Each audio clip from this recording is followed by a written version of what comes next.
Mira, el problema es que el gobierno dominicano no tiene un plan en relación con Haití, un plan en ningún orden.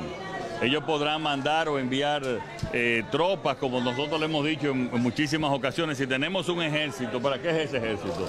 No estamos esperando una invasión de Estados Unidos, no estamos esperando una invasión de Venezuela. Lo que nosotros tenemos que controlar la frontera. Ahora, lo que hay que decir claramente es que Haití hoy es un país inviable. Haití es inviable.